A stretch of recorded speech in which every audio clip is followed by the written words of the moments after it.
our second episode of the Forcecast. We're your anchors, Morgan and Austin. Good morning to you all, Yes. or wherever you are in the world listening, whatever time of day it is. Glad you're with us. Today is January 3rd. We're already 3 days into the new year. This is pretty fast. Yep. Let's not make it too fast, though. Yeah. All right. So first, we're going to start with our On This Day segment. Jump right into things today. Yep. Jumping right in. Here we go. Austin, do you want to start with our Star Wars history? All right, sure. This one's actually kind of cool because I haven't actually read any of these, but they look cool. On this day in 2014, Lucasfilm and Marvel announced agreement to publish Star Wars comics and graphic novels. That's really all it is. But I know that Marvel has released quite a number of comics. I think they've done some of the Darth Vader ones or those Dark Horse. Oh, did they really? That's cool. I don't remember. But Marvel and Lucasfilm have been doing comics and graphic novels for a few years now. I assume they are quite good. I haven't actually read a whole lot. I actually don't read a lot of comic books or graphic novels in general, but I assume they're good. It is Marvel. True. That all for Star Wars? Mm-hmm. All right. So for today in Lord of the Rings history, it's not technically in the Lord of the Rings lore, but today was Professor JRR Tolkien's birthday. Yes, Professor Tolkien's birthday. Professor Tolkien's birthday. So happy birthday, Professor Tolkien. I just want to say thank you for pretty much giving us the stories that pretty much shaped our lives almost. At least shaped my life. I don't know about you, Austin. Shaped literally the history of or the future of fantasy. It literally changed the genre. Fantasy and literature. And that's pretty much going to lead us into what we're talking about today. We're going to talk about Lord of the Rings. First, it's just going to be Lord of the Rings in general. I mentioned this last episode. We'll go into probably specific things later on in different episodes. Today will just be, probably movies and stories in general. First, I kind of want to talk about Tolkien a little bit, just because it is his birthday. First of all, man is total genius. He was a professor at Harvard, right? I believe it was Harvard. I don't remember. I don't know why. It's Oxford, because he's British. Oh, Oxford. I kept thinking that wasn't right. I should know this. I really should, but it's... Yeah. We'll talk about this later. Yeah. Anyway, sorry. Slight distraction. Fun fact, for those of you that don't know, Professor Tolkien died in the year 1973. And if you reverse the numbers, it's 3791, which actually pertains to his poem about all the powerful rings in Middle-earth. The three for the Elven Kings under the sky. Yeah. The 3 rings for the elves, 7 for the dwarf lords, 9 rings for the kings of men, and then 1 ring to rule them all. I'm not going to recite the poem off the top of my head, but that I honestly think was just fate. That something like that. that he passed away in that year. That to me is just unfreaking believable. When I first figured that out, I saw it from like a Tumblr post somewhere and like immediately like Googled it because I'm like, I gotta know if this is true. And that was just mind-blowing to me. He fought in World War II. I don't remember specifically where. I have a whole magazine, like, based on his life, and I don't have it with me. Lack of preparation. Anyway, yeah, Tolkien basically just shaped fantasy and literature, like, completely. He changed basically how we look at dwarves and elves, for one thing. Because back then, pretty much everything in fantasy. Well, yeah. I'm just starting... Well, like, we had elves and dwarves in stories, but, like, back then, the only really versions of dwarves we had were, like, the Snow White dwarves, which he and C.S. Lewis weren't all that fond of. And then elves, you think of, like, the little Keebler elves or Santa's elves kind of thing. Yeah. Well, Tolkien set out... Fun fact, he realized with England's history, with the United Kingdom or whatever, that because it had been invaded by so many different people, not the Anglo-Saxons, but the French, I guess. I can't remember their exact name at the time. and the Vikings and a couple others, that it had no concrete mythology of its own. It had kind of adopted the other mythologies of people who had invaded. I don't know if the Roman Empire ever made it. I think the Roman Empire did. I'm not that big into history, so I can't really say. Well, either way, he realized it had no mythology of its own, and that's what he set out to do with the Lord of the Rings, is to create a sort of mythology for Great Britain, or just England. I'll just refer to it as England. and so it's kind of interesting. You can see the different cultures of the British Isles as he writes. He's also kind of making a critique on history. For example, the Rohirrim being the main point that turns the tide of battle in the Battle of Minas Tirith. Mm-hmm. It's kind of his critique on English history about how they didn't use horses.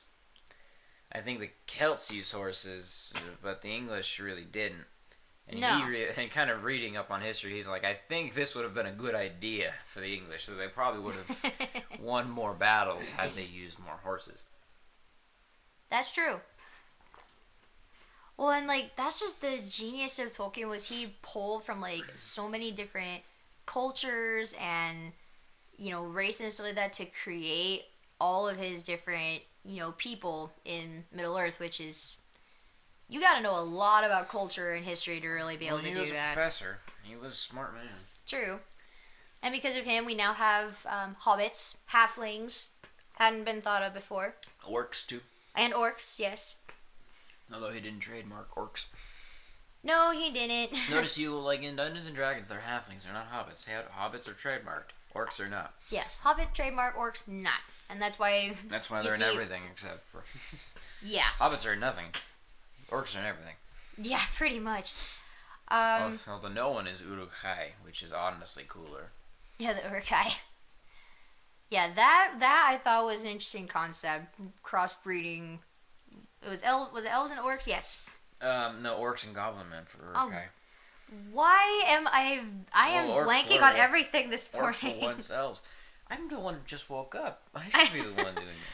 I don't do well early in the mornings. Also, I think Tolkien is the first, perhaps the first on, file, we'll call it, to literally invent his languages. To take a style of translation, actually apply it to real-life languages to develop his own. I gotta give that man mad props. I tried creating a language for my novels, and it is hard. I mean, I even tried kind of pulling things from other languages, and that, in honesty, is just hard. And just even creating it just from scratch, mine sounded stupid. Let's just put it that way. I finally scrapped it. Yeah. But he came up with so freaking much. I'm pretty sure... I can't even fathom it. At least Dwarven runes or Anglo-Saxon. I don't know if Anglo-Saxon itself is a language. True. Those are actual runes, which I do know how to write in. I actually don't know what languages he based them off of. I know that for a fact that people know today can study and figure out what language, kind of figure out his translation process. There's only one language people actually don't know, and that's Black speech. No, Tolkien technically did not ever give his translation method for Black speech. Probably. I don't think even his son, who No. helped Maybe. Helped do some of his later stories. I don't think even he knows. Because I think they sent in the behind the scenes of the Hobbit when they were writing the Black speech for Sauron and the orcs, that they actually just kind of had to figure out their own method, because they actually didn't know the official method, because it's kind of a twisted form of Elvish, but Tolkien never. Yeah, even these well-educated linguists have no idea. Or Tolkien linguists. So they pretty much had to just kind of guess. So there's a chance that the Black speech in The Hobbit is not exact, but... Didn't they say something backwards? Well, they had Benedict Cumberbatch speak his lines in reverse, and then they would play it backwards. That's right. So it would have this unnatural kind of, this unnatural feel to it. Benedict Cumberbatch, holy crap. Yeah, we're going to talk about him in another episode. Yeah. I just want to say, he did Smaug incredible justice. Amazingly. Sauron was great in the last two Hobbit movies. But yeah, I could go on about that. but we won't. Yeah, I'm going to cover Benedict Cumberbatch in our celebrity episode. I'm sure you will. But the Lord of the Rings movies, those were just history making. Those were basically. pretty much our first soiree into PG-13. Yeah, we were. I think, probably. I think, yeah, 6 and 3 years old, and we're watching Lord of the Rings. We didn't care. It was awesome. To be fair, though, our parents did see each movie first to make sure, and then we watched them.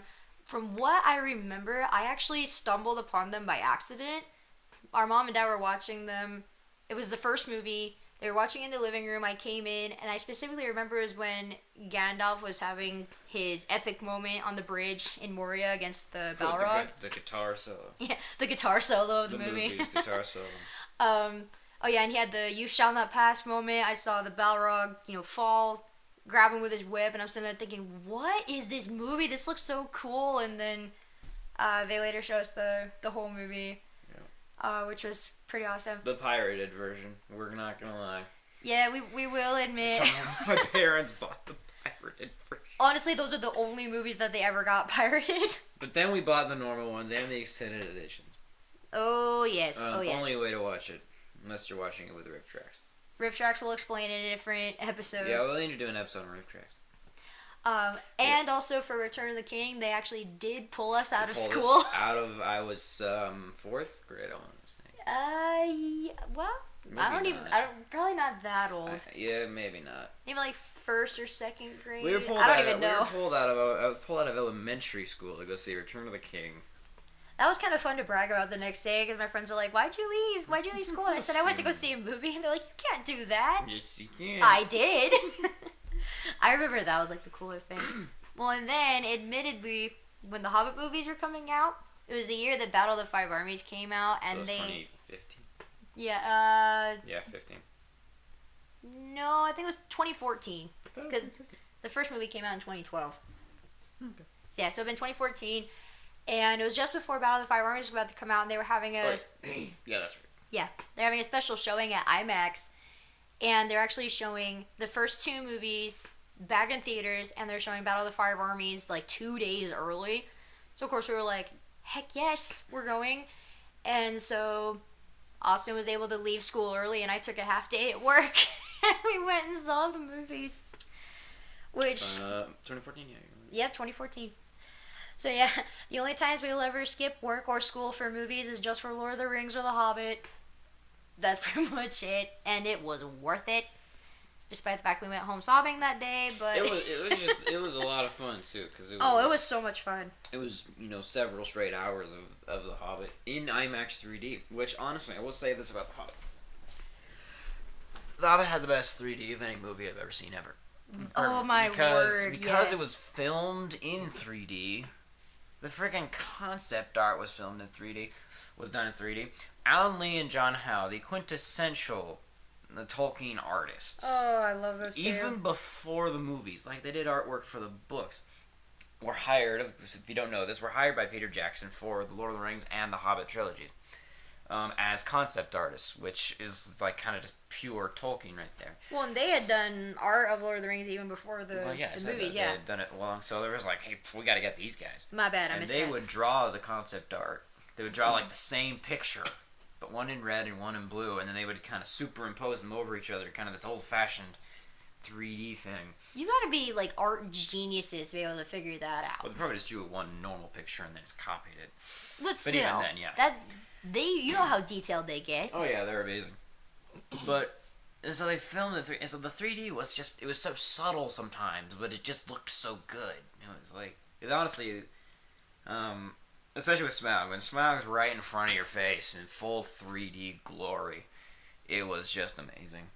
Oh yeah. The scene that got me the most, I'd say actually, for the 3D was the Stone Giants thunder battle in the first Hobbit. Because there's all these rocks falling down all the time towards the camera. So I think I'd probably ducked at least once one of the rocks. They just kind of come out of nowhere and you're like, whoa! Well, I remember in Desolation of Smaug, when they're at Beorn's place and there's a scene where a bee flies up and immediately was like, oh my gosh, this bee is literally in my face. It's like, okay, go away. Cause I mean, some 3D, like you can obviously tell, I mean, it's not actually there, but you kind of just want to reach out and grab it anyway. But like that bee looked incredibly real. It was kind of weird to me. It's the only movie I've seen, honestly, within the last decade that still justifies the existence of 3D movies. Yeah. Honestly, 3D I think should go away because it's just not it just doesn't always make a movie worth it. Like I saw, quick tangent here, saw The Force Awakens in 3D by accident, actually. Oh, First really? time I saw it, we saw it in 3D because I didn't realize I bought the tickets for the 3D. Oh. And it was good, but it just didn't stand out in the movie. Like, really the only shots, there's a shot where the Star Destroyer is looking right at you, and it's kind of moving forward. That looked cool, but it really didn't justify itself in 3D. So... The one movie I'm disappointed I didn't actually go see in 3D was Doctor Strange. Oh, Our parents went and saw it in 3D. I get that. I guess there's that movie. They went and saw it in 3D, and they're like, that was the trippiest thing we've ever seen in 3D. And I was so mad I didn't get to. I'm hoping so. And hopefully the second one's just as trippy. Anyway, back to Lord of the Rings. Back to Lord of the Rings and Hobbit, whatever we're talking about. So, I want to talk about this. The movies... I mean, I'm kind of disappointed that the first two movies didn't get as many awards, but Return of the King, I would say, was definitely... It was destined to get those awards. It was deserving of, like, every award it got. I think, how many Oscars? It got 11 Oscars. That is just amazing to me. That still has not been beaten. No, it has not. I'm pretty dead certain by any movie. Some have tied. For some reason, Avatar tied. Let's not go into Avatar. I actually remember watching the awards show for. I kind of remember when they were getting all those awards. Back when award shows were good. You or at can least still argue that. Well, it was a little entertaining, very much less political. But then again, we were young at the time. I might have just even ignored all that crap, but I have no idea. Yeah, 11 Oscars, which is just amazing. I'm curious. I don't actually know specifically what each Oscar was, so I'm gonna look. Let's see. They got Best Picture. They won Best Picture. Best Picture, duh. Best Director, Peter Jackson. Best Writing and Adapted Screenplay. Best Film Editing. Art Direction, Set Direction. Yes. Costume Design. The costumes. I'm gonna go on about this for a sec. The costumes in Lord of the Rings are just fantastic. The details that they went into. Oh my gosh.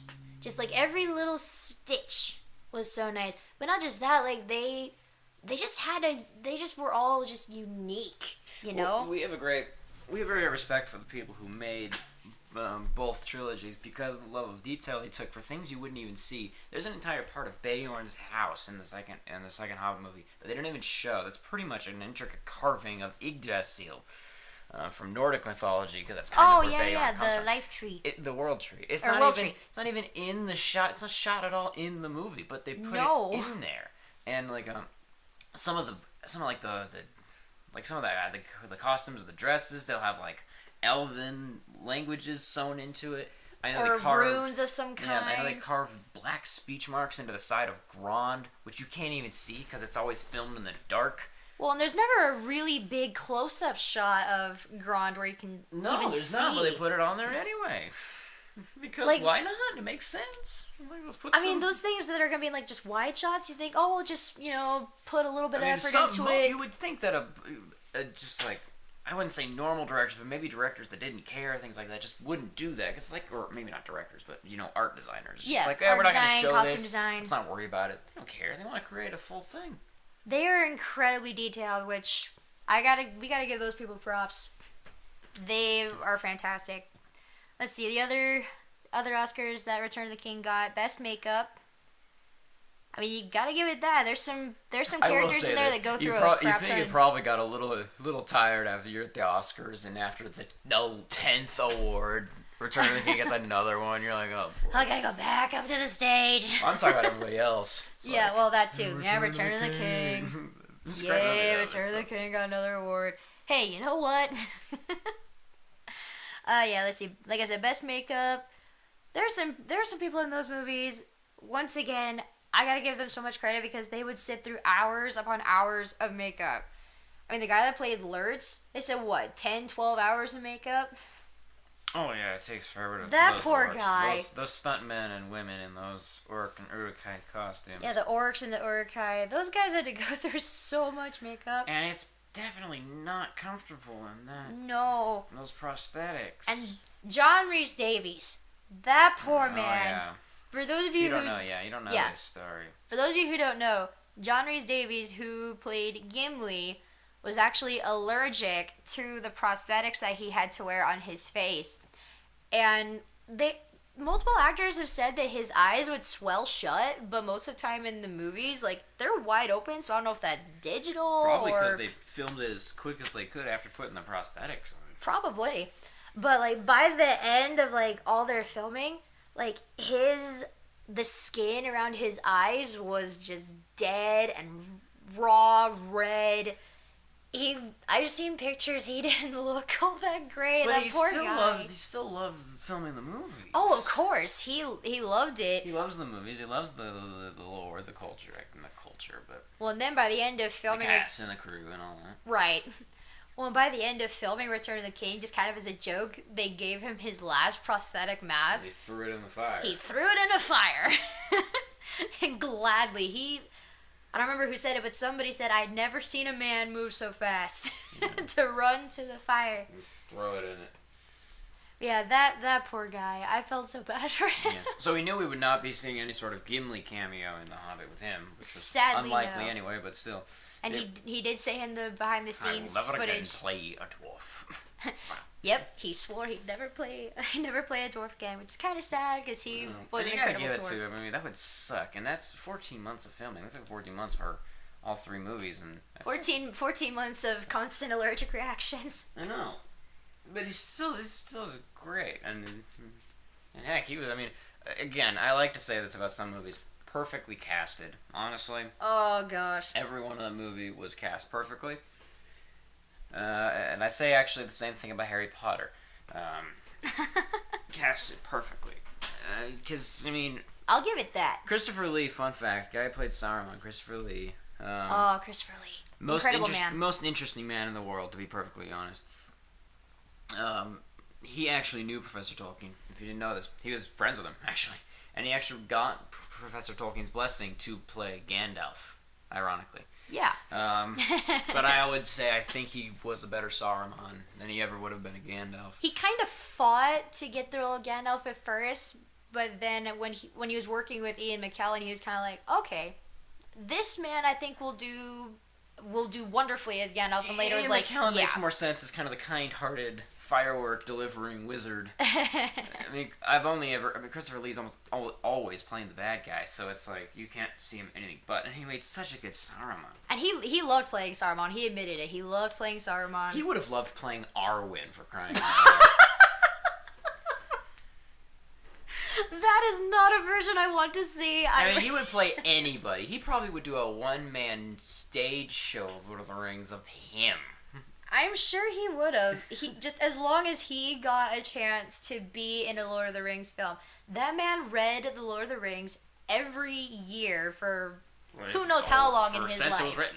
Pretty much since it was written, yeah. That guy knew probably he as knew much of Middle Earth and Tolkien lore as much as the actual author. Probably not. Well, we know that Tolkien did have a bunch of things that he was going to write. That's true.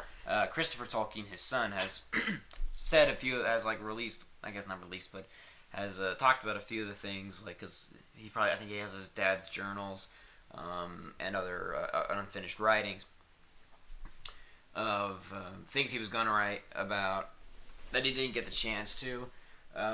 Mostly the Dagorlath, which is the final battle, which goes more into the Silmarillion type stuff, which is where Turin Turambar would finally slay Morgoth or Melkor. We're really getting Lord of the Rings nerds on you here. Oh yeah, Silmarillion. We're gonna talk about that. Oh yeah. The final battle between good and evil, of course. And there was a few other things. That's the one I know for sure, because it was one thing that was like prophesied of in the Silmarillion that Christopher Tolkien said was going to be a thing, but Professor Tolkien never got around to writing it, which is a dang shame. Yeah, that is a bit of a shame. And honestly, more Lord of the Rings is always a good thing. Oh, yeah. To be honest, in my head, I like to think that up in heaven, Christopher Lee and Professor Tolkien are just chatting away. They probably haven't stopped talking. Probably not. But honestly, though, I could listen to not Tolkien. Well, I could. He's got a good voice. Yeah, the few recordings that there are of him, he does have a good voice. But Christopher Lee, I could probably listen to talk to about a bunch of stuff about Middle Earth for a long time. He's probably a good guy to fall asleep to. No offense to him. I mean, he's very interesting, but if he has that voice, I could probably just soothe you to sleep at some point. I see two guys that I feel like I could listen to for a long time: Christopher Lee and John Rhys-Davies. John Rhys-Davies was in a movie, I think last winter-ish. I don't remember the name of the movie, but it was based off of a Tolstoy story. And later on, he actually had a little. What movie was this? I don't remember what it was. You were on your mission. Well, yeah, I know. I'll have to look it. I'll have to look it up. It was based off of a Tolstoy story, but he goes on to tell the history of the author Tolstoy. And even though I normally wouldn't be interested in that kind of thing, I just sat there was intrigued just because it was John Rhys-Davies telling the story. He has a way with words.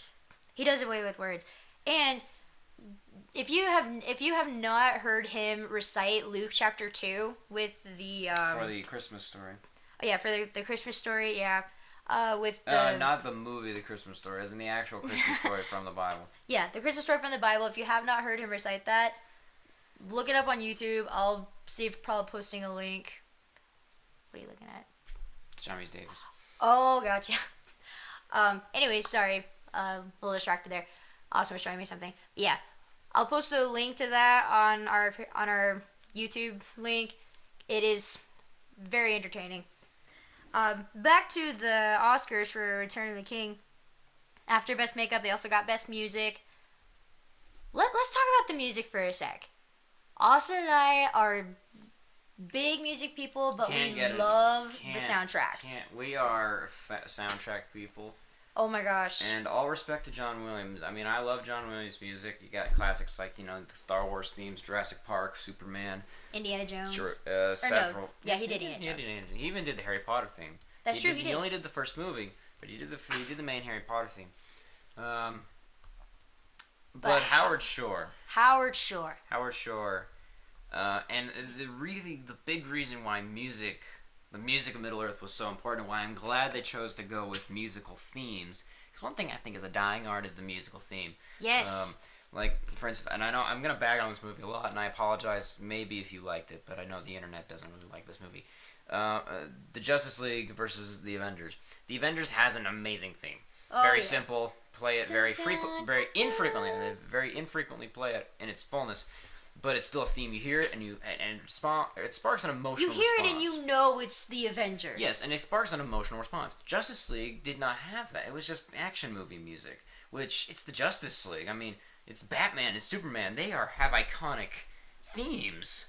John Williams wrote one of them. Yeah.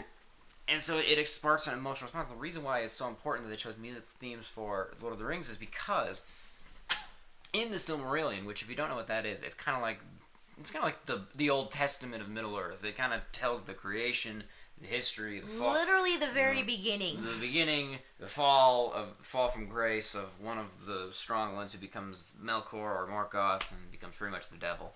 And when the beginning of the world is literally created using music. It's called the music of the Ainur, or Ainur. I think it's Ainur. Ainur. It's literally created by music, and there's Eru, Iluvatar. He's like the big god. He creates everything. He creates this music, and it's all melodic and flowing and beautiful. And then there's Melkor, who decides, I want to give it a shot, and he starts making this loud, cacophonous, very brass heavy. That's a new word. It's not a new word. It's an old word. English language. I know, but I've never heard you use it. And just starts to do it against it. And I've seen this picture. I don't know if it's a fan art or something. That is actually kind of funny because there's a picture of Eru. He's got his arms up, kind of in this grand pose, and then next to him is Melkor doing the same thing, and he's giving Melkor this look like, "What are you doing? This is my moment." Hey, dude, get out! And the themes of Middle Earth very much reflect that. I feel like the Hobbit theme, very very pure and melodic. And Concerning Hobbits, my absolute favorite. Hobbit's a great one. I listen to that, and it just puts me in a good mood, no matter what. It's just good mood music, and then the Fellowship theme. It makes you feel like you're home, Fellowship theme, can't get enough of it. Also, fun fact, I did not know this until just recently. Oh. Well, I showed you it. You know this fact. In Return of the King, in a moment of silence. It's very chilling, actually. In a moment of silence, Aragorn turns, says, "For Frodo," charges, and then the Fellowship theme plays with a choir singing. And I actually found out that what they're singing in Elvish is, if by my life or death I can protect you, I will. And it's what? I told you that. You did not tell me this. I showed you this. No, you did not. I did. I would have remembered that. I'm dead certain I showed you that. Oh my gosh. But that's actually what they're singing, and it's what Aragorn says to Frodo at Rivendell. And so, it's like... just before the iconic forming of the Fellowship. I know. And it's like, I just thought it was the choir sounding awesome, because they're always singing in Elvish. So I'm like, I have no clue what you're saying. It could be incredibly important, but I just have no clue what you're saying. You just sound amazing. Oh my gosh. I'm gonna see that scene so much differently now. Oh yeah. I'm probably gonna cry next time. Our favorite points of music. I think that for the Fellowship theme is my favorite part. Man. And now because of that fact alone. Other main theme, the Rohan theme. Oh yeah, the Rohirrim. Probably my favorite thing because I'm a violin player, and technically what the instrument they used is not a violin, it's a Celtic instrument of a similar nature. But most people would probably identify it as a violin. Yes, but it's actually to them it sounds like one. Yeah, it sounds like one, but it's actually a different instrument. Are you referring to Pelennor Fields? Well, of course. The Charge. Yeah, the Charge Pelennor Fields, best moment of the Rohan theme. The single the Charge violin or Celtic instrument. But then there's the orchestra in the background backing them up. That moment still gives me chills, and I've seen that movie a million times. It's the Gondor theme, which actually I think if I remember correctly, was not originally intended to be the Gondor theme. It was just kind of a little piece. They first hear it. I never noticed this for like years, but the first moment you hear it is in Rivendell when Boromir is giving his little spiel on why Gondor is so amazing. Well, and why they should have the ring. Exactly. Why they should take the ring. So you hear it, and I think what they said is that it was just something that Howard Shore wrote for that scene, but then they decided to adapt it and have it become the main Gondor theme. Because, Boromir from Gondor. Yeah. And maybe that's not true. I don't remember. I remember seeing something as similar or about that in the behind-the-scenes features. But that's just the thing. Like, every place has a theme in some way. It's almost overdone. Real quick, best moment of the Gondor theme, lighting of the beacons. Oh, that favorite scene almost, like in the entire trilogy. Which makes no sense because it's literally just shots of mountains and fires being digital fires, little square things being digital lit. Fires. Those are not real flames. Spoiler alert. No, they did not put pyres on top of the mountains in New Zealand. Those are digital fires. But for real though, it's just an epic musical sequence. Well, you have to keep people's attention somehow. It's like just there's just fires being lit. This is getting boring. Epic music. It's also a very important moment. Well, yes. It's what lets Rohan know, hey, yeah. Gondor calls for aid. Yeah, and I make jokes about this, but it's almost overdone. Like, simple items have their own theme, and let's go into the Hobbit too. Let's talk about that as well with themes, because there's almost more in the Hobbit. Well, for one, like the One Ring has its own theme, but that makes sense. Yeah, the one. These stories are based around this little ring. Anduril has a theme. Yep. But Anduril's is more just kind of a shoot off of. Actually, no, Anduril does have its own theme. Anduril has a theme. The One Ring has a theme. The Arkenstone has a theme. Yes, the Arkenstone does have a theme. The Black Arrow has a theme. Yeah, the freaking Black Arrow that's only shown in the movie like a couple of times. It's kind of the same thing. It was an iconic thing, though. It's what brings down Smaug. The theme of the Black Arrow and kind of, I guess the Black Arrow is almost a shoot off of the Erebor theme. A little bit, yes. Kind of, it's slightly different, which I think is probably maybe the intention. The Erebor theme. Erebor theme, very simple. And again, let's talk. They play it like when Thorin dies. They blow the horn at Dale, and they play the theme as if they are aware of this music, which means that literally is the music of the Ainur.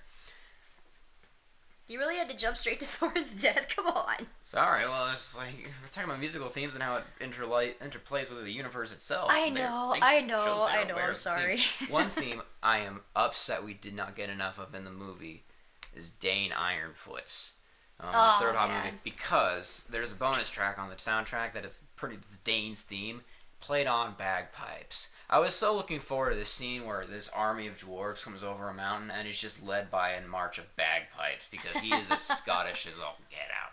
Billy Connolly. Billy Connolly is freaking Scottish. But even Bilbo gets his own theme. Well, yeah, Bilbo does. Because he's got the Hobbit theme to back him up, of course, because he's a Hobbit, but he also kind of gets his own theme as the burglar. Yeah. Yeah, like every place, a bunch of items, almost every character. I mean, not every character can obviously get one, but so many themes just make up the music. It's awesome. The sad part is that after they get over the Misty Mountains, they could no longer use the Misty Mountains theme. Which made me so sad. Which was an amazing theme. But the Sons of Durin theme that replaced it was still pretty. Yeah, we were kind of hoping that they would play the Misty Mountains theme when the dwarves charge out of the mountain in Battle of the Five Armies. But the Sons of Durin theme is really good too. Oh, Sons of Durin! I heard that the first time. I just went, oh! I was shaking. Such a good scene. Yeah, that was amazing. That was awesome. I don't care how many times I watch that. I still just get giddy every time. Here they come, and Dane crying out every time, to the king. Oh my gosh. Yes. Don't even get me started. But seriously though, the music was just revolutionary. Lots of themes. Lake Town, Bard had a theme. Oh yeah. Dale really kind of adopted the Lake Town theme. Yeah, Dale and Lake Town were kind of combined. And like Moria, or specifically the Bridge of Khazad-dûm, had its own theme. Pretty awesome. Yeah. But seriously though, the fact that Howard... I don't know if I'm technically correct about this, but I think the Erebor theme first plays in Fellowship of the Ring. Say what? I'm pretty sure I've pointed this out to you. When Frodo shows his mithril vest, there's some slight music. There's some like string music plays in the background that sounds very much like the Erebor theme. When he shows it in Moria? Yeah, after he gets stabbed by the cave troll. I'm gonna have to listen for that. Yeah, I'm pretty sure. I mean, I'm pretty darn certain it's the Erebor theme. It's like, I don't know if Howard Shore went back. It's like, let's use that, but it's like I'm pretty darn. It's too close to not to be a coincidence. I mean. I don't know. Next time we watch Fellowship, we're going to have to try and listen for it. Yeah. And there's plenty of other themes we haven't mentioned, of course. The Rivendell theme, the Lothlorien theme, mostly the Elven themes, because really they're kind of just forgettable. I mean, they're good themes. Tariel's theme was fun. I love Tariel's theme. The Mirkwood Elves, they had a fun theme. I love how the theme for the orcs in The Hobbit was pretty much just an offshoot of the, I guess the accompaniment to Sauron's theme. Yeah. This is a bum bum bum bum bum bum. Like you hear that in the Lord of the Rings movies, but they kind of made it the main theme for the orcs. That's almost like the Lord of the Rings version of the Jaws theme. You hear that and you go, yep, orcs. Pretty much. Isengard theme is actually written in, if you know anything about music and time signatures, it's written in 5/4. Which is like nothing no one does that. I was going to say, I hardly ever see music written in 5/4. Have you ever actually seen music written in 5/4? To my knowledge, no. Exactly. Is it 4/4, 3/4, 2/4, sometimes even 1/4, maybe even 6/4, but 5? I've seen 6/4. I wonder what the heck. Usually it's 6/8. But if you know how to conduct music, if you can conduct it the same. It's 5/4. Howard Shore says he says it's never really done. No one likes doing it because it's just so hard to conduct. But he kind of wrote it as that just to kind of be this, almost frustrating thing. But it's just like I don't remember exactly why he did it, but I mean, I can't even imagine how much time Howard Shore took to write all of this music and to conduct it himself. And of course, he's just a lot of stuff, and I just love the soundtracks. It's like the soundtrack to my life. Fun fact, I'm pretty sure most of you may not even really remember this. There's a moment in the Two Towers where, as Aragorn, Legolas, Gimli, and Gandalf are coming up to Edoras and Rohan, and Aragorn spots Eowyn kind of up on the ledge, and there's a gong. There's a sound of a gong. That's actually Peter Jackson. Yeah, Peter Jackson. He went and had to get his cameo in. He's got to have more than one. He had a cameo in everything, including the music. Including him just the playing the gong. He just hit the gong at the end. The Howard Shore's like, that's the only thing I trust you with in this film. You can play anything else. And there's nothing against Peter Jackson. That's people who like music. As an instrument player myself, it's like I don't trust anyone with my instrument. Except a select few people who I'm like, okay, you play, I will let you hold it. Would you let Lindsey Sterling play your violin? Probably. I mean, my violin's damaged right now, so. Oh yeah. But if it wasn't damaged, I would let her play my violin. And well, actually, probably not, because then I never pick it up again because I probably feel too inadequate. I feel unworthy. It's like I feel inadequate. It's like I can't play this. Well, and still kind of on the subject of music, back to the Oscars, they also got an Oscar for Best Original Song with Into the West, sung by Annie Lennox. That's also an amazing theme in the movie, very emotional theme in the movie. They played that mostly near the end. Yeah, they played it out. The first time is in Gondor, in Minas Tirith. Oh, that's right, yeah. But you hear it more prominently when Sam is carrying Frodo up Mount Doom. And when Frodo leaves the Grey Havens. I don't know how many times I've seen those movies. That part still makes me tear up. It's ridiculous. It's an emotional part. I mean, if you really think about exactly the implications, it's the tragic, tragic story. Very much so. That the hero, coming back from war, you can't have that happily ever after. At least some can't. Sadly, especially for Frodo, because that poor Hobbit. Frodo suffered the most. But of course, the true hero of the story is one of my favorite pictures.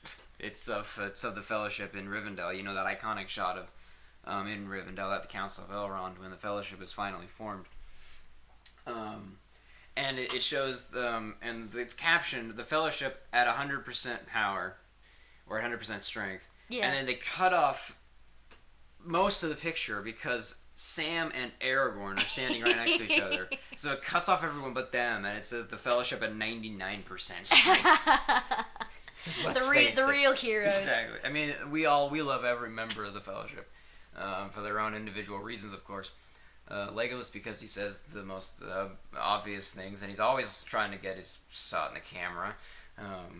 Oh yeah, there was a joke we found recently where it's like, well, what? What if he's not stupid? What if he thinks everybody else is stupid because he's like 1,500 years old or something like that? Yeah, he's old. He's been around a while. He's probably elven racist, so he just probably thinks everyone's an idiot. That's why he states the obvious. He wants to make sure everybody else knows what's going on. But Sam, Frodo would never have made it without Sam, and Frodo himself said so. At least Frodo recognized. Frodo wouldn't have got far without Sam. Exactly. I mean, we all know it.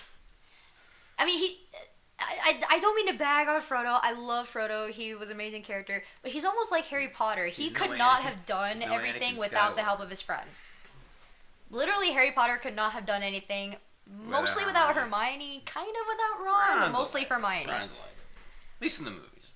Yeah, Frodo, he definitely would not have gotten as far as he did without Sam. But Frodo also did plenty in his own right. Yes, Frodo did do a lot in his own right. I wrote a freaking essay on why I adore every member of the Fellowship, plus some other ones. I'm not going to go into that, but you did say we love all the characters in their own individual right. Yeah. Boromir, of course, gets the bad rap. He does get the bad rep. And for good reason, of course, but... I mean, yeah, he did try to take the ring. He got corrupted. Merry and Pippin, and more specifically Dominic Monaghan and Billy Boyd, we could go on about for hours. I want to meet those two one day, even just for an hour, and it'll be the best hour of my life. Those two literally became best friends, which makes us happier. They are still best friends to this day. And they post just the funniest little videos on the internet. Check out Dominic Monaghan's Instagram. Billy Boyd, I'd imagine, probably has some. He has at least one. Well, I know he has Instagram, but I don't know. It's mostly we see it from Dominic Monaghan. They have the funniest stuff. And it's not all the time. Like occasionally they'll meet up and they'll do something stupid, and it's just hilarious. But Dominic Monaghan had a TV show, kind of Jeff Corwin style. It's called Wild Things with Dominic Monaghan. Good show. Where he goes around the world looking for big bugs, big fancy bugs, because he loves bugs. Bugs or any just kind of like weird creatures. Yeah, and they did an episode where he and Billy went back to New Zealand. And they visited Hobbiton together. And it's pretty much that. It's the funniest episode of the entire show because those two together. It's them. They just are a hoot and a holler. They were looking for the Wetapunga. The giant Wetapunga. The Wetapunga. And I mean, obviously they go through, they meet different people trying to find this Weta. They find all sorts of different creatures, but mostly it's just their funny shenanigans. So if you can find that episode anywhere on the internet, watch it. They are hilarious together.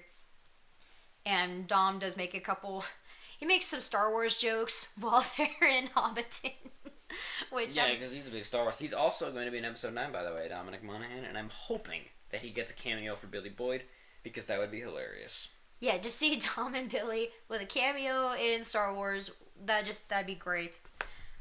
We don't know what he's playing. There's been no release on that information.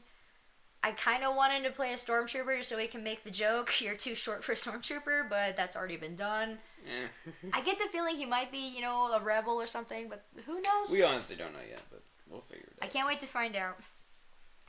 Back to, I'm trying to figure out how many other awards we still have left to say.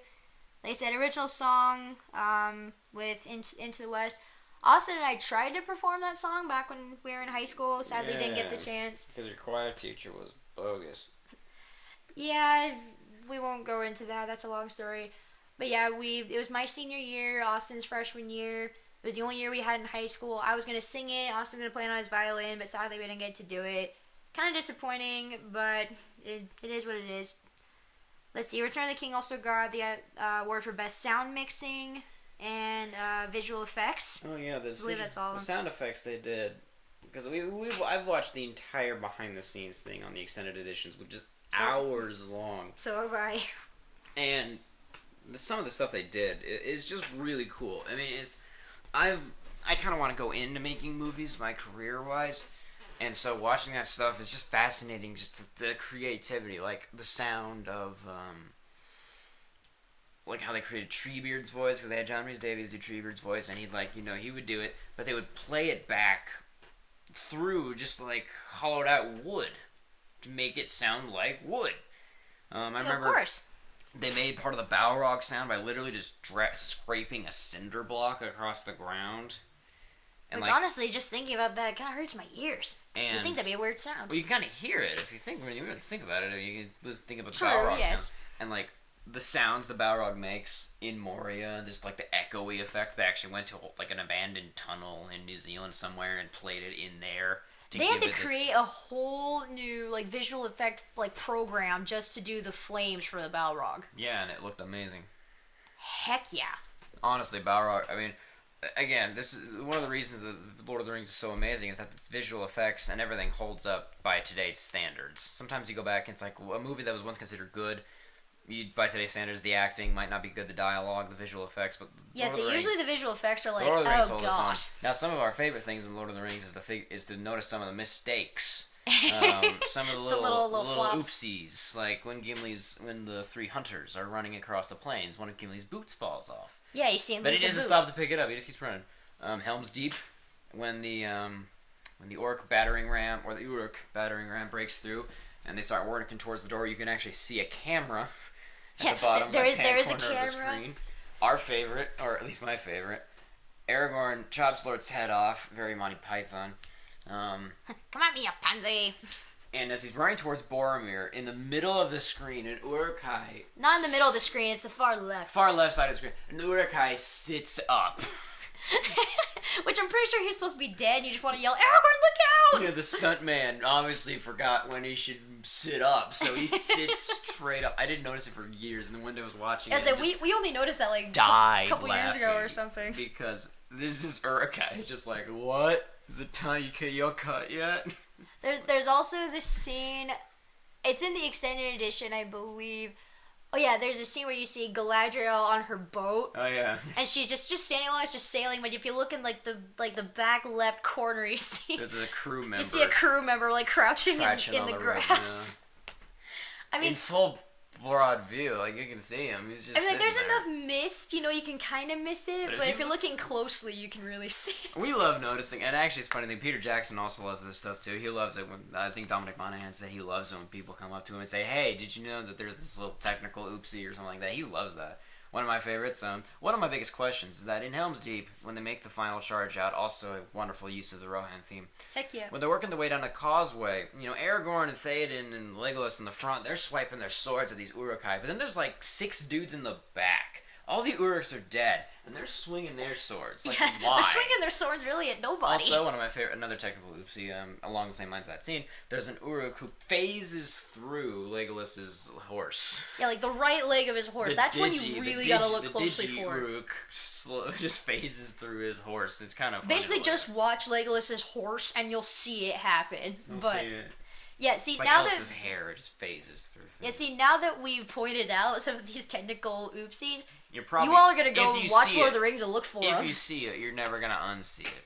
Yeah, pretty much. Because it's fun, and it's like making movies. You're never gonna get it. Anything that's perfect. Sadly, no. Of course, we've gotten better over the years, but it's just one of those things. It's really fun to look for. Well, and this is my favorite. So in the behind the scenes, they're talking about the scene at the Grey Havens at the end of Return of the King. Oh yeah. And that was a hard scene for the 4 hobbits because they're all, well, at least 3 of them. Frodo didn't cry at all, but Frodo doesn't shed a single tear. But for the other 3 hobbits, they had to cry so much in that scene. Nobody likes crying. And it's legitimately emotional. I mean, they were very good friends. Yeah, and they know everything's coming to an end. And they had to do it a few times because, Peter Jackson wasn't quite satisfied. And then one of them, for some reason, the camera was kind of out of focus. Well, so they had to redo it. The main reason why they had to redo it. Well, no, that happened first. Yeah, the vest. But then, I'm getting to that. Okay. But then they went back and redid it. And then they were called back again because Sean Astin wasn't wearing his vest underneath his jacket or his cloak. And so, of course, they were all mad at Sean Astin for forgetting the vest. And so they had to redo it again. But then here's the funny part. In the movie, there's, a shot where it shows them he's wearing the vest. But then the next shot, it's the footage without the vest. So it's like, it was the best one, I guess. So it's like, why did they make a big deal about him not wearing the vest and they didn't even use the right footage? I mean, if it's the best you got, it's like one of those maybe people won't notice. I just happened to notice after, seeing that story and them pointing out, oh yeah, he didn't have the vest on, and they had to redo it. That's like one of my favorites. They made this big deal and then they didn't even use the right footage. But really though, the movies are fantastic. The books obviously will always be better. The books are always better than the movies. If you do They're them definitely right. longer. Yeah. Fun. Okay. Also, here's another fun fact.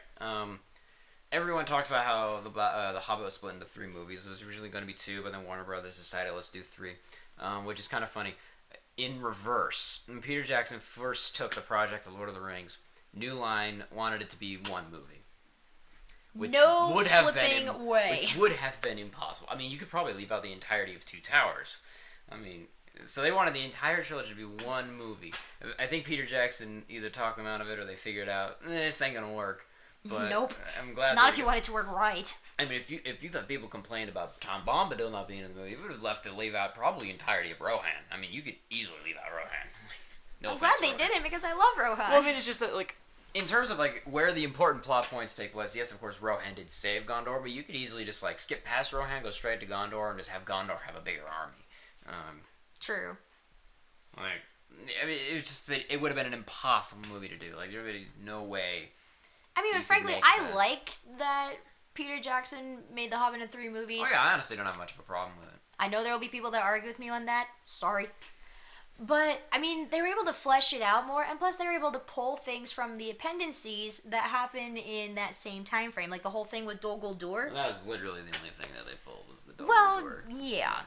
But still, that was a big plot point at that point in time. I mean, that's why Gandalf left.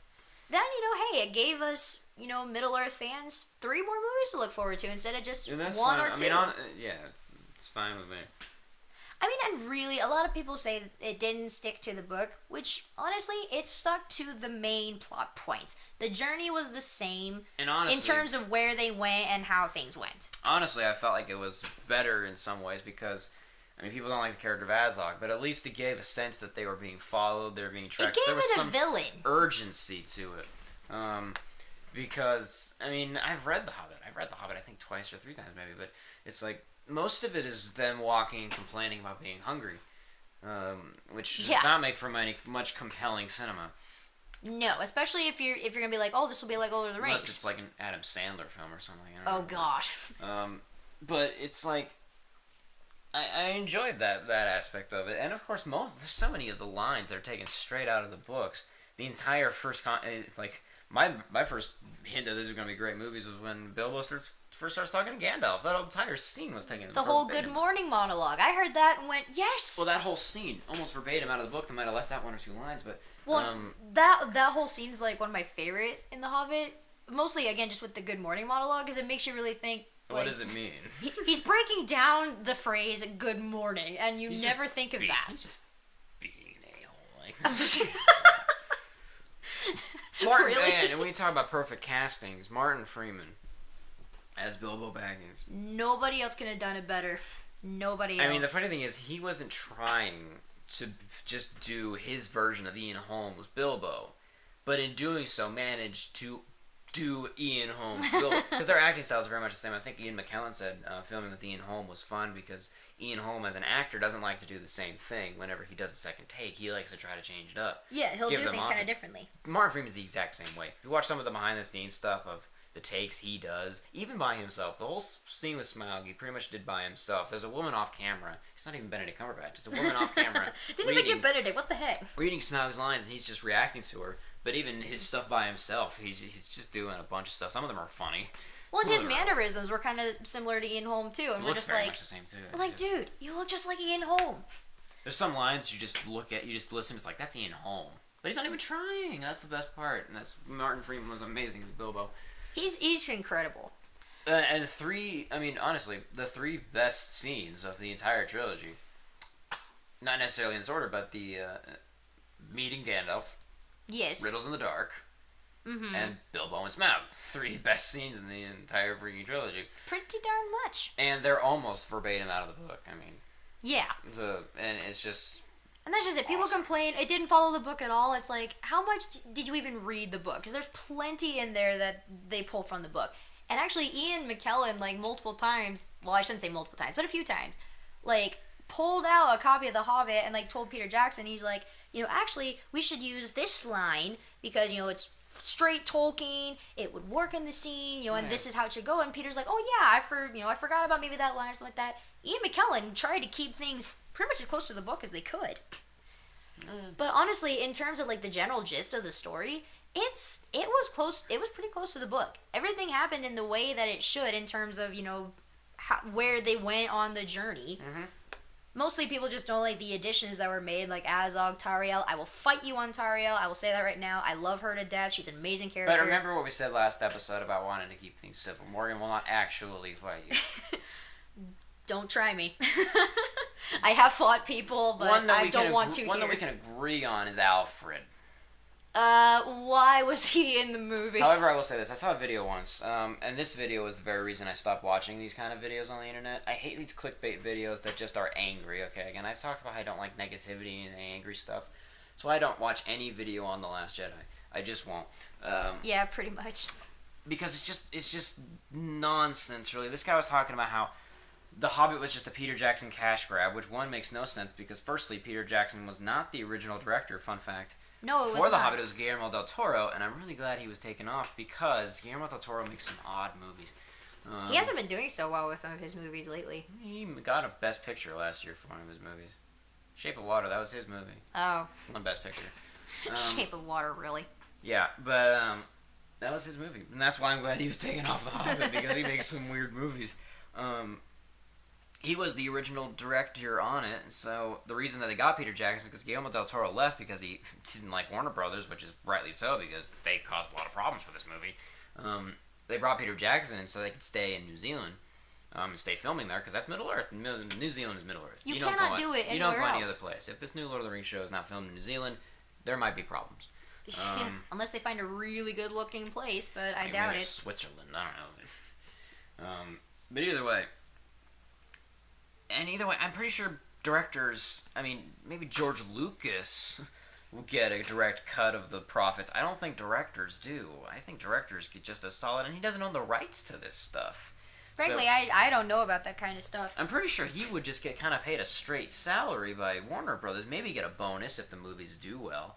But I'm pretty sure most of the money would go to either Warner Brothers or whoever this Saul Zaentz guy is who owns all the rights to the Tolkien stuff. Because you play any Tolkien or Lord of the Rings game, which is also another thing we can talk about, Lord of the Rings video games. Oh, yeah. It says it's copyright by Saul Zaentz. I'm like, who's this guy? It's not even the Tolkien estate. It's this guy. I don't even know who he is. Maybe a distant relative of some kind? Maybe. I have no idea. I don't know. I think I looked it up at one point. But it's like, anyway, so this video was stupid. So it was a cash grab by Peter Jackson, which made no sense. I could cash grab by Warner Brothers. Yes, I could say that. But he also said that Alfred was this trilogy's Jar Jar Binks, which I will also argue because Jar Jar Binks was actually meant to be a likable character. Alfred was not. His last name is literally Lickspittle. Literally slobber, drool, spit. That's his last name. He was the sleazy weasel. He's the anti. Well, he's not the anti-Alfred. He's the other, or not. He's not. I'm not the anti. Grima is what I meant to say. Anti-Grima. Because Grima had no eyebrows. Alfred's all eyebrow. Yeah, no, they couldn't be related. And he's meant to be. Now you could argue in the sense that he's meant to be funny. You could argue that because there's some stupid slapstick comedy with him. He had like maybe one moment where I legit laughed, but other than that, I was just kind of like, "Why are you still here?" But he's meant to be this stupid, hateable character, and his death was incredibly undignified and very gross in the extended edition. But it's like, I don't care. I hated you anyway. I mean, the time he had a Desolation Smaug, I was fine with. That was enough. But the fact they kept shoehorning him in Battle of the Five Armies. Should have stayed on that boat with the Master and just got crushed by the dragon. But Stephen Fry was also fun to see in Stephen Fry was fun. But no, the whole Alfred thing was pushed by Warner Brothers. It was not Peter Jackson. I don't understand. I mean, now, granted, I don't remember the actor name, but the guy that played Alfred, I do like him. He's in the show The Musketeers. It's a BBC show. He's another unlikable character. He has his moments, honestly. But I mean, he's good in that show. But as Alfred, I was like, dude, what is this? I know, it's. But that was Warner Brothers, not Peter Jackson. Yeah. So we will argue those points. Yeah, Alfred, we can agree. We could have done without. Everyone hates Alfred because he's just. And I know a lot of people don't like the Tauriel Keeley romance. That's another thing. It could have been much worse. Even IGN. It could have been even worse. IGN admitted that it could have been much worse. It's literally a dwarf and an elf romancing each other. It could have been so much campier and more ridiculous. It could have been cheesy as heck. It was honestly well done considering the circumstances. Now that's the triangle thing, or the angle as I call it, because triangle. I'll make this point. Love triangle makes no sense. Okay, because let's say you take let's take the quintessential Lord of the Rings love triangle. You got Aragorn, Arwen, and Éowyn. If it was a triangle, that would indicate that there's a romantic love between Éowyn and Arwen. I call it a love angle because then there's love angle. Because then there's only one point of connection. Okay, that's just my rant of being like a OCD perfectionist. Yeah, let's get that trending. Change it to love angle, not love triangle. Love angle. Hashtag love angle. But yeah, that does make more sense. But yeah, so this love angle between Tauriel, Keeley, and Legolas, that was actually more pushed by Warner Brothers, because I actually remember reading at first that they said, no, Legolas is not going to have this love interest with this elf Frankly, lady. I never saw it that way, though. Oh, there definitely was. I just saw it more Legolas liked Tauriel, and he hated Keeley because of it. Yeah, but I thought it was just more of him just being, like, I don't know, they were just close. Legolas has grown very fond of you. You remember that part, Morgan? Yeah, but like we just threw a little reading into it. He likes Tauriel. Yeah, but they didn't. Anyway, I won't go into that. I mean, those are just that's one of the big problems people have with it. I don't have a problem with it. I liked it, but I'm also a hopeless romantic. But again, it could have been much worse. Their theme was also pretty good too. Oh yeah, they're cute little. It was also another thing. The other reason why we like the music is I actually didn't know this, and you can't really tell. But the main love theme with Legolas and Tauriel is actually sung in both Dwarven and Keeley Elvish. and Tauriel. What did I say? Legolas. Oh, Keeley and Tauriel, excuse me. It's sung in both Dwarven and Elvish. Yes. Which you can't tell, but like this kind of back and forth thing, and the words like reflect the characters themselves, so it's sung in because it just sounds Elvish to me. I mean, it all sounds Greek, that kind of, but it's actually sung in both languages. At one point, I knew the translations, but I can't remember off the top of my head. Basically, it's like one of them was saying, basically I want to, see the world, and stuff like that, and the other one's like take me with I you, can basically. show you the world. Yeah, they're I going. think that's taken. No, it was something along those lines. Yeah. Probably in a later episode, I may mention it. Like, I'll have to just look it up. Yeah. But yeah, that theme I thought was like really beautiful. Yeah, it was I like that thing. Again, it's I mean, definitely the quality of the movies. I say The Lord of the Rings is always better in any form. Oh, Book, yeah. movie, video game. The video Always. games. Always better. However, I will say, compare it to another prequel trilogy, it's definitely not the worst.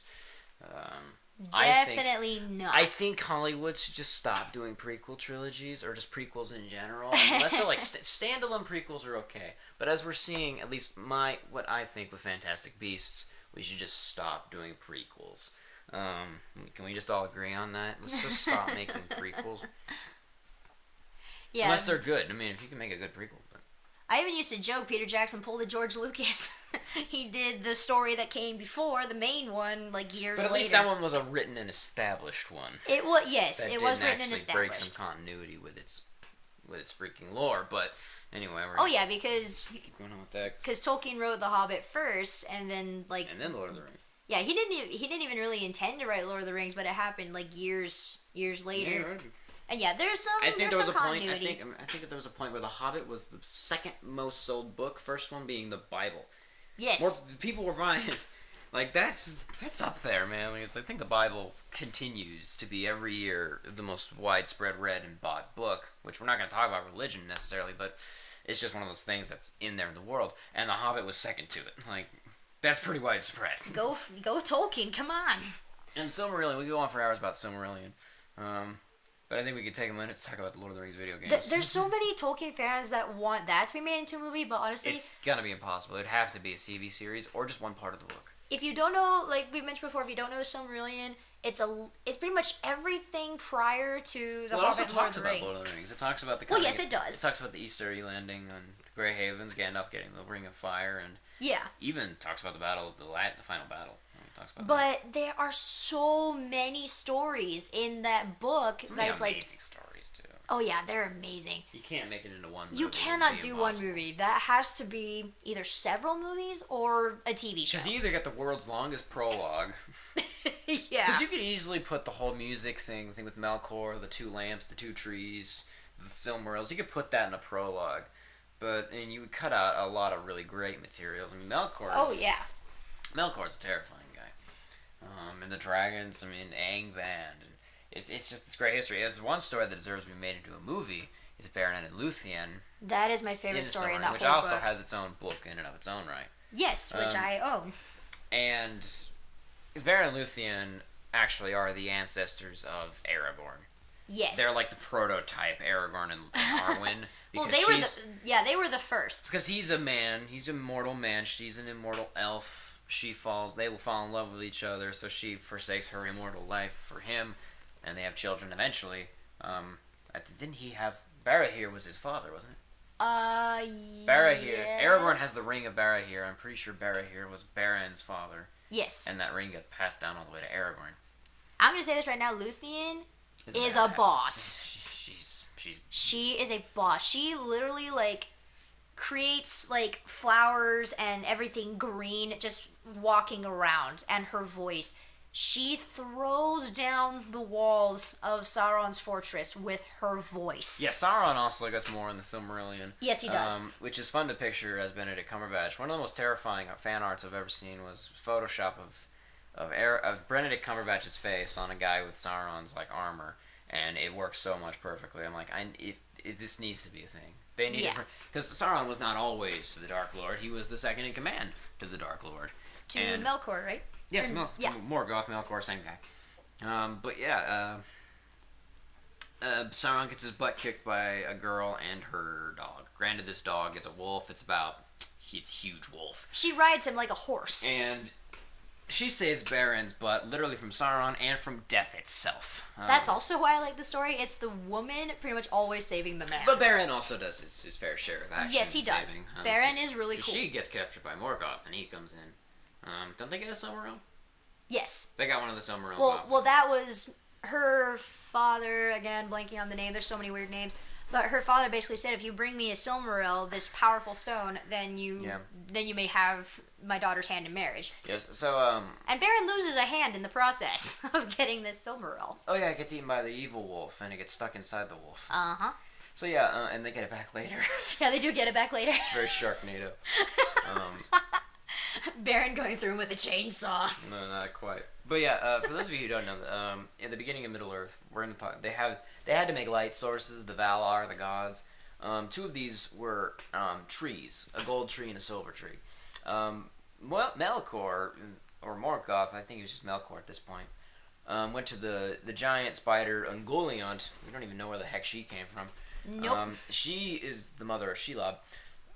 And the big spider in Return of the King. Yes, and literally eats. If you're not familiar with she literally eats light. Like the spider, Tolkien had a thing for spiders.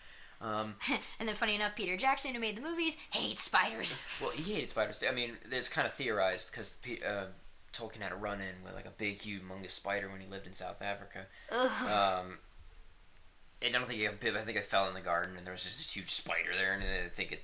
Like, people think it affected him for the rest of his life. I hate spiders. It's going to be The Hobbit, Lord of the Rings, and Silmarillion. All feature giant spiders. This Ungoliant eats light. She literally eats light and grows to enormous size by eating it.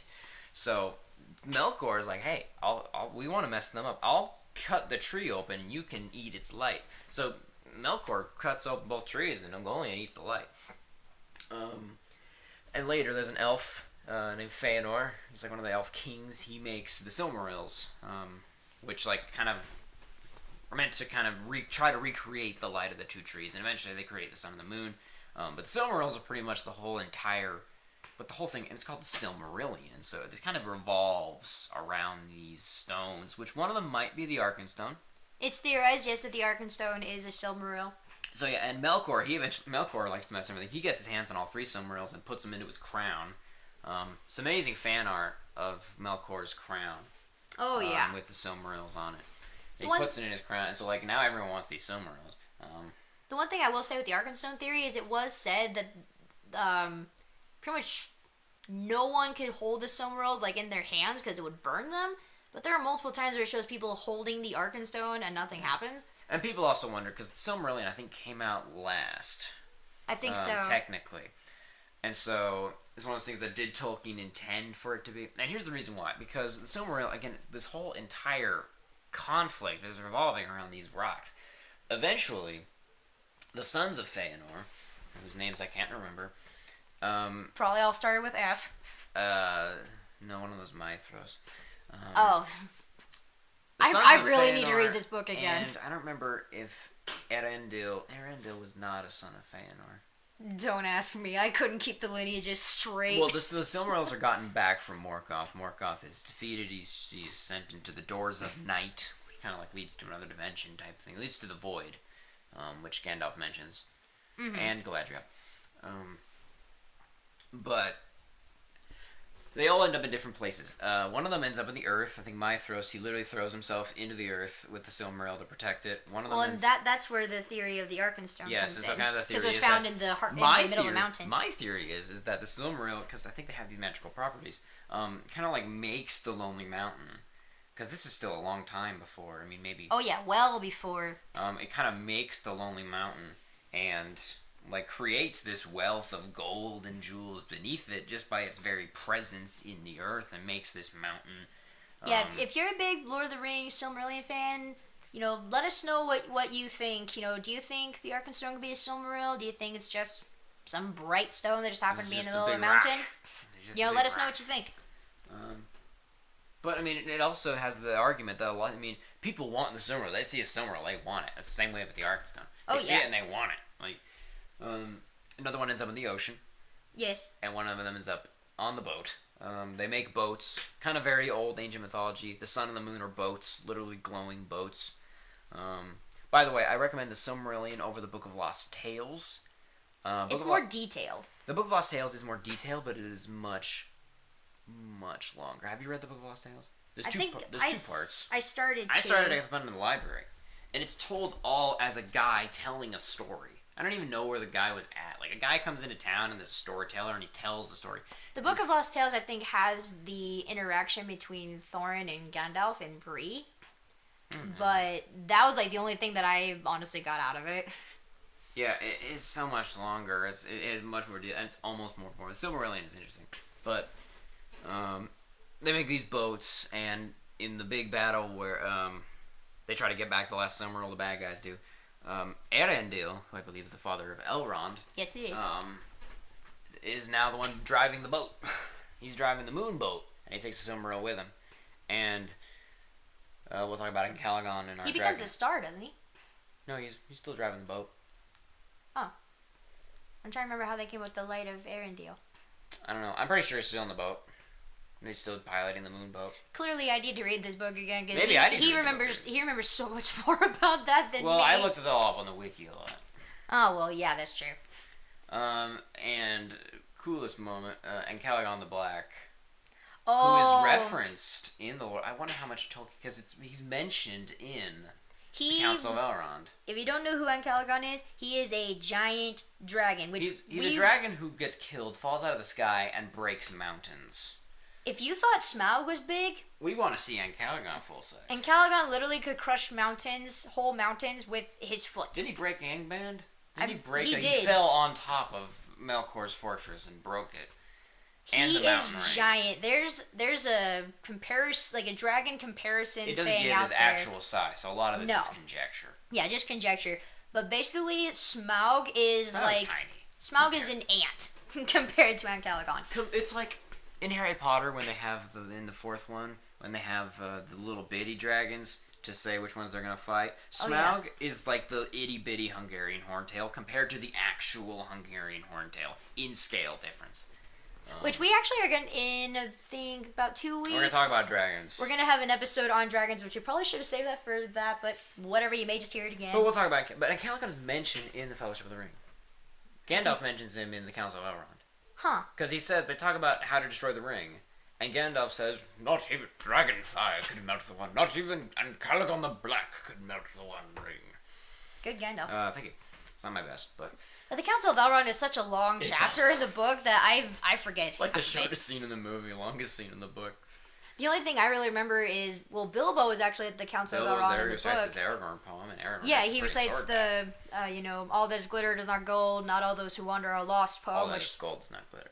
What did I say? All that is glitter does not gold. Oh, gosh dang it. That's Smash Mouth. That is Smash Mouth. What the heck? This is different. I know, that's just Shrek right there. Yeah, that's Shrek. But my bad. But yeah, the one thing that I like in the movie more than in the book is how they portrayed Aragorn. Because in the book, Aragorn had Narsil with him.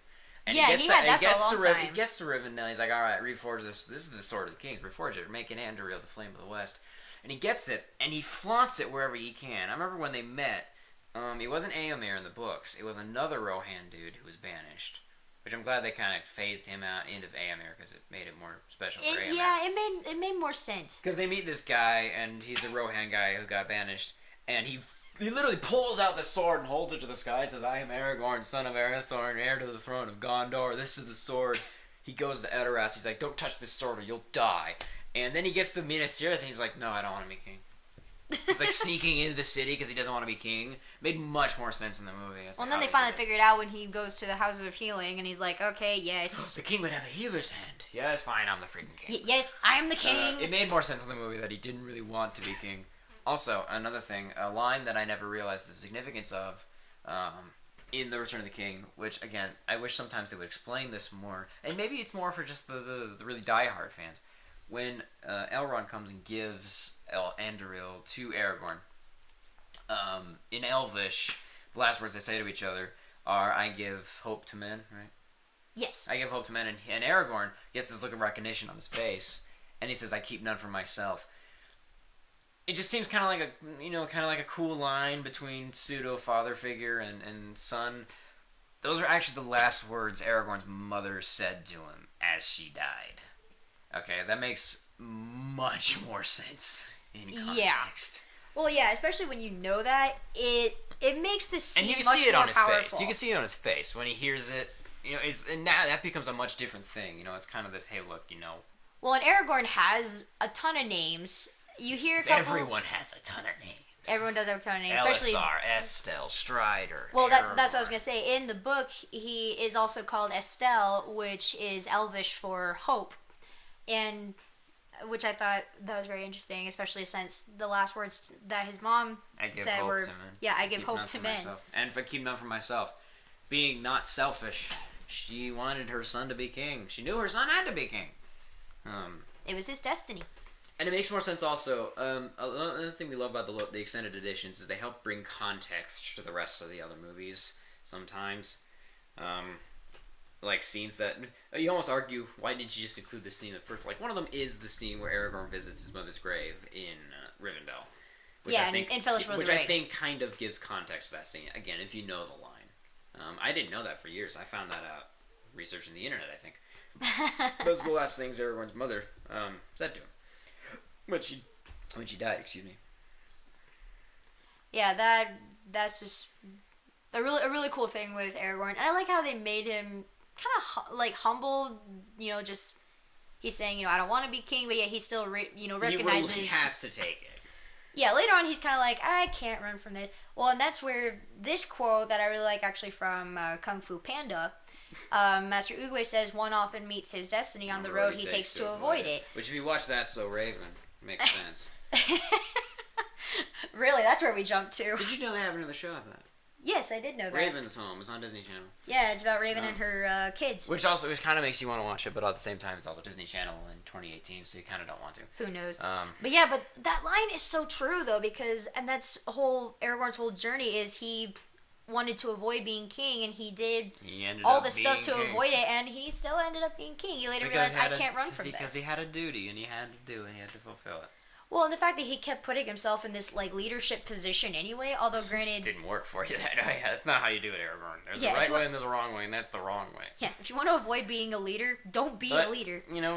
I guess he's not lawful. He's probably lawful good, I guess. But it's one of those things maybe that has to do the the good thing. He's in that. He's in him. He's like, you know what? I gotta do this thing. I gotta join this fellowship because this Hobbit, he's gonna die if I don't join him. Plus, the rest of the world is gonna die if I don't join him. So. Aragorn's always been my favorite character, especially since I was young. Viggo Mortensen. It started off mostly because I thought he was the most handsome character, as a young girl. But now I've grown the best looking. Oh yeah, I've definitely grown to. Yeah, shocker. Very I like scruffy. him more than Orlando Bloom. Very scruffy looking. Lego's very femmy.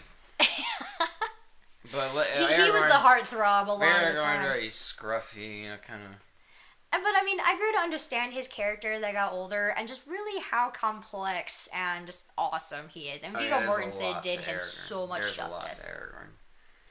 One final thing I do want to address before we'll start wrapping things up, and this is at the request of a friend of mine, which I guess this could also go into our How's the Force Connecting Us segment where we talk about things. Yeah, the Eagles. Ah, yes, the Eagles. The argument about the Eagles. I cannot tell you how many times I've had to tell this to people, because there's always that argument of why didn't they take the Eagles to Mordor? The best argument against it I've ever seen was done by Brotherhood Workshop on YouTube. Everyone knows, not everyone, many people know the YouTube channel How It Should Have Ended. Some of the funniest videos on the internet are How It Should Have Ended. Mm-hmm. And I've loved them for years. Their solo one was very disappointing. But that's another story. We're talking about Lord of the Rings right now. One of their very first ones was Lord of the Rings. Them flying the Eagles to Mordor and just dropping the ring in the mountain. Yeah. Brotherhood Workshop, which is a Lego stop-motion channel. They actually I remember that. They actually did quite a bit with How It Should Have Ended. They did a couple of videos of How It Should Have Ended, like the Lego movie, How It Should Have Ended. They did that. Oh, really? Same with the Lego, like a Batman movie. They did those with them. I guess that makes sense if it's Lego. Yeah, and they're like one of the best stop-motion Legos out there. They did their counter-argument, which is pretty much Eagles are flying the Mount Doom, and they just get attacked by orcs. They just start shooting arrows, launching trolls out of catapults, and because they're giant eagles, they'd see them coming. And Sauron himself fries them with his eyes. And honestly, Tolkien, I think, gave the answer. That it's just Gandalf called in a few favors. That they're not there to interfere. They're like they're the servants of Manwë, king of the Valar. See, that's what people don't know. Mostly to be observers. Yeah, they're supposed to talk too. They are meant to be like the watchers of Middle Earth. Not always meant to get involved. Yeah, they are not a freaking taxi service. But this is the thing. Gwahir, the Lord of the Eagles, Why? same thing. He was shot by a poison arrow, and Gandalf was actually the one who saved his life. And Gwahir pretty much said, I owe you a favor. Call me if you ever need my aid. And that's... Hey, I just met you, and this is crazy. Here's a moth, so call me. They're numbers. Okay, high five on that. That was brilliant. Yeah.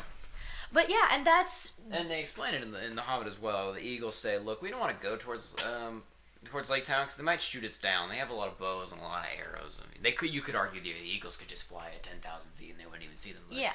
But I mean, really the only time Gandalf actually calls for Gwahir is when he's on top of Isengard and he's stranded, basically. He needs to get out of there. And in the Hobbit. Well, yeah, and also in the Hobbit. They come on their own volition to the Black Gate. I don't even know that was in the book. Was that in the book? I think that was in the book. It's been so long since I've read the Lord of the Rings books, I don't even remember. I think that was in the book. Because I think it was supposed to be like a big moment, like the divine intervention. This is sanctioned by the gods type thing. Yeah, I do remember it was in the book that they came to the Battle of the Five Armies. Yeah, they came to the Battle of the Five Armies. Because that's where Bilbo's famous line, "The Eagles are coming," comes from. Yeah, it's like, and they came to the Battle of the Five Armies, again at Gandalf's call. But at the Black Gate, they came of their own accord because that was a huge battle going on. But that's it literally marked the end of the Third Age. I mean, yeah, the defeating of great evil. Apparently, the defeating of great evil marks the end of an age. Because apparently we are living in this... I kept wondering how they apparently we are living in the 7th age of Middle Earth with the defeat of Adolf Hitler. That's what the wiki said.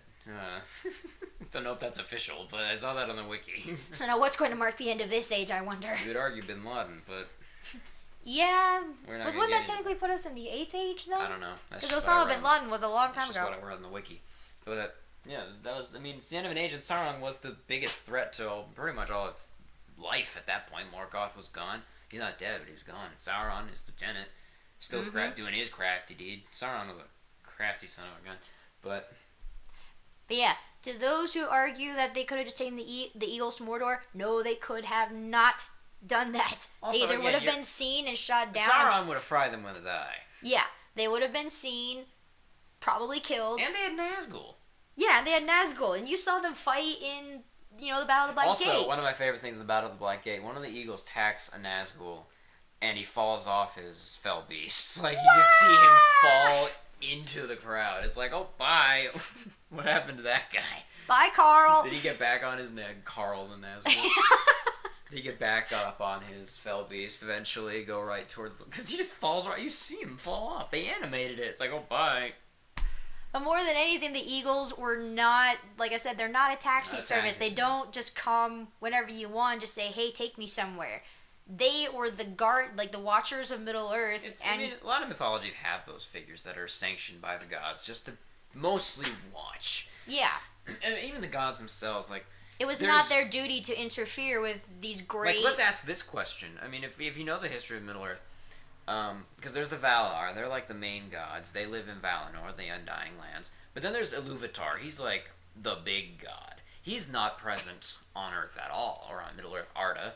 It's called Arda. Although some have theorized that Tom Bombadil is Iluvatar in disguise, but could be. That's a whole other thing. But Iluvatar gets involved directly in the affairs of Middle Earth only twice. When Aule created the dwarves.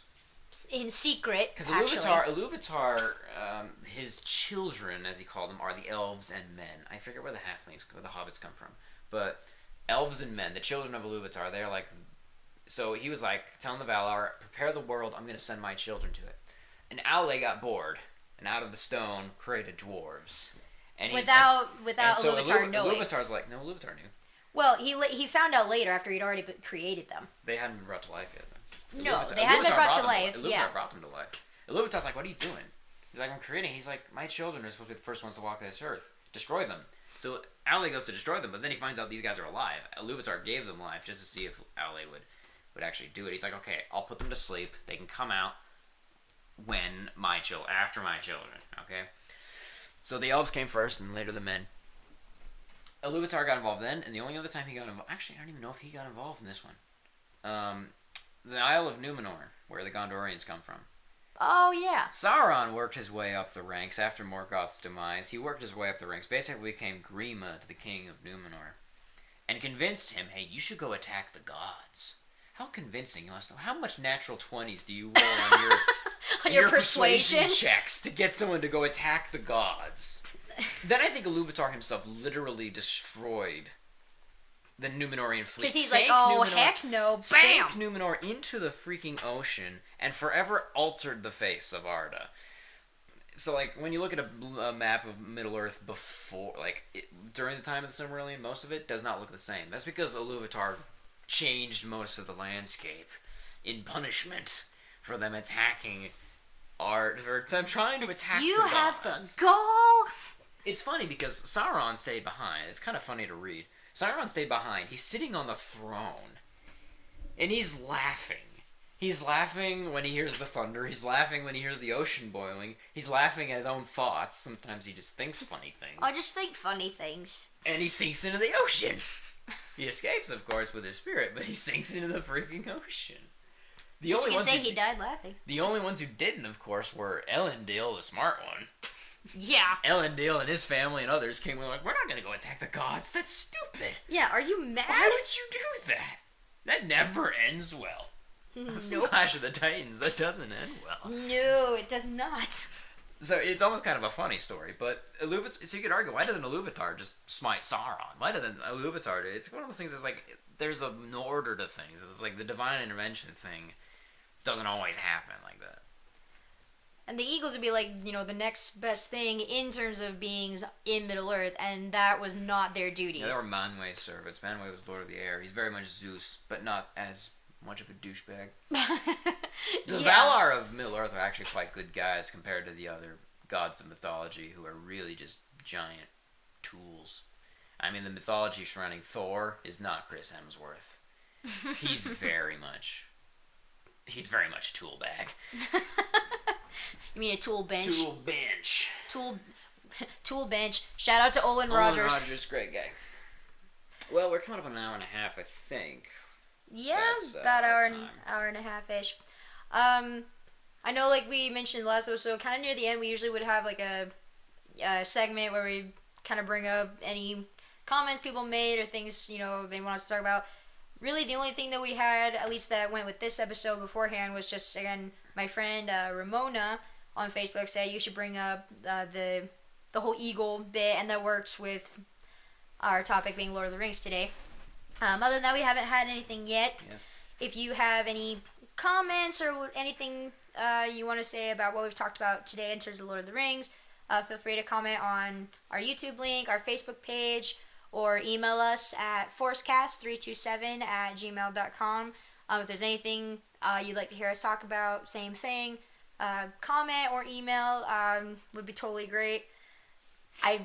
We probably overwhelmed you with some of our nerd knowledge. That mostly came from Austin, which surprised me. I remember a lot. You do remember a lot more, especially when it comes to the Silmarillion, than me. I've only read that book like once, so have I. Well, I've read a lot on the wiki. That's true. You do look a lot more on the wiki. I need to apparently reread it and look more into it. There's been a few things I've had to look up to explain things like to my husband. Which also, one more fun fact I do want to say, Professor Tolkien, when he and his wife died, or when his wife was buried, he had the name Luthien put on her gravestone, and then his was Beren, because that's actually what their whole story was based off of, was his love story with his wife, Edith. Edith, was that her name? I don't know her name, actually. Shoot, I can't remember her name. But yeah, their whole story was actually based off of his love story with his wife, which I think honestly makes it more romantic, in my opinion. So does that mean he got his hand bit off by a wolf? With a magic rock? No, I think that was no disrespect to the professor. That I think was just embellishment. Probably. But like... Beren and Luthien, I do remember that. The very first time that Beren sees Luthien is in a forest, and she's like pretty much like shrouded with light. She's singing. The earth is coming alive at her feet, and he's like, that's honestly how I first saw my wife, was I saw her singing somewhere and just thought she was the most beautiful woman in the world. And so he based that off of their love story, which I think is so cute. And again, even more romantic, that on their gravestones it says Beren and Luthien, which I think kind of makes it a fun kind of not fun, but a nice note to kind of wrap things up on once again. Happy birthday, Professor Tolkien. Yes. He gave us so much. So much. Because We could without go on for more hours, but without we his have to go to stories, lunch. we wouldn't have the amazing movies and what have you. Thank you for joining us today. We're gonna go ahead and sign off. Thank you for listening today. If you liked it, make sure to hit that like button, and if you really liked it, then make sure to subscribe. Even though I just pulled that phrase straight out of Mumbo Jumbo, if you're a fan of him, shout out. Please comment. We really need your comments. We would love to be able to talk about the things you want to talk about. So please do so. This has been your local Forcecast. May the Force be with you.